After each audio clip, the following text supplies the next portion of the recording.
గత ఐపీఎల్ సీజన్లో కనీసం ప్లే ఆఫ్ చేరకుండానే ఇంటి ముఖం పట్టిన తెలుగు టీం అయిన సన్ రైజ్ హైదరాబాద్ జట్టు ఐపీఎల్ 2024 సీజన్కు మాత్రం గట్టిగానే ప్రిపేర్ అవుతుంది. ఈ క్రమంలోనే వేలంలో తీసుకున్న ఆటగాళ్లు గతంలో రిటైన్ చేసుకున్న ఆటగాళ్లతో ప్రస్తుతం టీం అనేది సమతుకంగా కనిపిస్తుంది.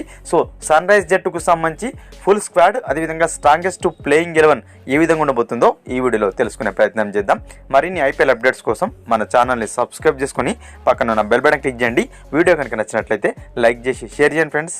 భారీ పర్స్ మనీ తోటి ఈసారి వేలంలోకి వెళ్ళిన సన్ రైజర్స్ హైదరాబాద్ జట్టు తాము వీక్గా ఉన్న ఏరియాలలో మంచి ప్లేయర్స్ని తీసుకుని పర్ఫెక్ట్గా బ్యాలెన్స్ అయితే చేసుకుంది. ముఖ్యంగా చెప్పుకోవాల్సింది లాస్ట్ సీజన్లో ఓపెనింగ్ సమస్యను అయితే ఆ టీం ఎదుర్కొంది. దానికి చెక్ పెడుతూ ట్రావిస్ హెడ్ను 6,80,00,000 అయితే టీంలోకి తీసుకుంది. సో ఇతను రావడం ఆ టీంకు చాలా అడ్వాంటేజ్గా మారబోతుంది. సో ఇతని దూకుడైన బ్యాటింగ్ అదేవిధంగా మయాంక్ అగర్వాల్ ఇతనికి ఓపెనింగ్ పేరుగా ఉండడం సో టీంకు ప్లేస్మెంట్గా మారబోతుంది అనమాట. సో వీరిద్దరి కాంబినేషన్ సెట్ అవుతుంది. నెక్స్ట్ ఇక సెకండ్ థింగ్ ప్యాట్ కమిన్స్ జట్లోకి రావడం. సో ఐపీఎల్ చరిత్రలోనే అత్యధిక ధర పలికిన రెండో ప్లేయర్గా నిలిచాడు ప్యాట్ కమిన్స్. 20,50,00,000 పెట్టి మరి జట్లోకి అయితే ఇతన్ని తీసుకుంది. సో ఎంత ప్రయారిటీ ఇచ్చారో చూసుకోవచ్చు. సో ఆ ధర తగ్గట్టు అయితే అతను న్యాయం చేసే అవకాశాలు చాలా ఎక్కువగా ఉన్నాయి. సో ఇతను రావడంతో సో ప్రస్తుతం మనకు టఫెస్ట్ బౌలింగ్ యూనిట్లలో సన్ రైజ్ కూడా ఒకటిగా ఉండే అవకాశం ఉంది. ఇతనికి తోడుగా భువి ఉన్నాడు, ఎక్స్పీరియన్స్ బౌలర్. అదేవిధంగా టీ నట్టు ఉన్నాడు. అదేవిధంగా మనకు ఉమ్రాన్ మాలిక్ తోడు మార్కో జెన్సన్ కూడా ఉన్నాడు బ్యాకప్గా. ఫజల్ ఫారూఖీ కూడా ఉన్నాడు. సో మొత్తంగా బౌలింగ్ యూనిట్ అయితే చాలా బాగా ఉంది మనకు సన్ రైజ్కు ప్రస్తుతం. సో ప్రత్యర్థి టీంను భయపెట్టే రేంజ్లో అయితే బౌలింగ్ యూనిట్ ఉందని చెప్పుకోవచ్చు.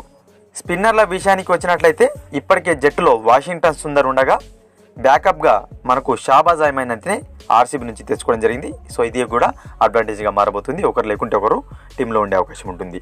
నెక్స్ట్ ఇక వనిందు అసరంగా లాస్ట్ సీజన్లో ఆదిల్ రషద్ స్పిన్నర్ పాత్రను పోషిస్తే ఈసారి వికెట్ టేకింగ్ బౌలర్ అయిన వనిందు అసరంగా తీసుకోవడం కూడా ఆ టీంకు అడ్వాంటేజ్గా మారబోతుంది. నెక్స్ట్ ఇక కార్తిక్ త్యాగిని వదిలివేసిన సన్ రైజ్ జట్టు ఎక్స్పీరియన్స్ బౌలర్ అయిన జయదేవ్ ఉన్నద్గట్ను తెచ్చుకుంది 1,60,00,000. ఇది కూడా ఒక ప్లేస్మెంట్గా చెప్పుకోవచ్చు. మొత్తంగా మనకు సన్ రైజర్స్ జట్టుకు సంబంధించి 2024 సీజన్ గాను స్ట్రాంగెస్ట్ ప్లేయింగ్ 11 ఒకసారి చూసినట్టయితే మయాంక్ అగర్వాల్ ఒక ఓపెనర్గా, ట్రావిస్ హెడ్ ఇంకొక ఓపెనర్గా ఆడబోతున్నారు పక్కాగా. ఇక మూడో స్థానంలో వన్ డౌన్లో అభిషేక్ శర్మ ఆడబోతున్నాడు. యువ ఆటగాడైన అభిషేక్ శర్మ ఆడబోతుంటే 4వ స్థానంలో రాహుల్ త్రిపాఠి, 5వ స్థానంలో కెప్టెన్ ఐడెన్ మార్క్రమ్, 6వ స్థానంలో హిట్టర్ అయిన ఎన్రిచ్ క్లాసిన్, 7వ స్థానంలో సుందర్ లేదన్నట్లయితే షాబాజ్ అహ్మద్లలో ఒకరు ఉంటారు, 8వ స్థానంలో ప్యాట్ కమిన్స్ లోయర్ ఆర్డర్లో బ్యాటింగ్ చేయడం కూడా ప్లేస్మెంట్గా మారబోతుంది. 9వ స్థానంలో భువి, 10వ స్థానంలో టీ నటరాజన్, 11వ స్థానంలో ఉమ్రాన్ మాలిక్లు తుది జట్లు ఉండే అవకాశం ఉంది. ఇది స్ట్రాంగెస్ట్ ప్లేయింగ్ 11గా ఎస్ఆర్హెచ్కు ఉండే అవకాశం ఉంది. ఎస్ఆర్హెచ్కు సంబంధించి మీ యొక్క స్ట్రాంగెస్ట్ ప్లేయింగ్ 11ను కామెంట్ బాక్స్లో కామెంట్ చేయండి. మరొక ఇంట్రెస్టింగ్ వీడియోతో మీ ముందుంటాను ఫ్రెండ్స్.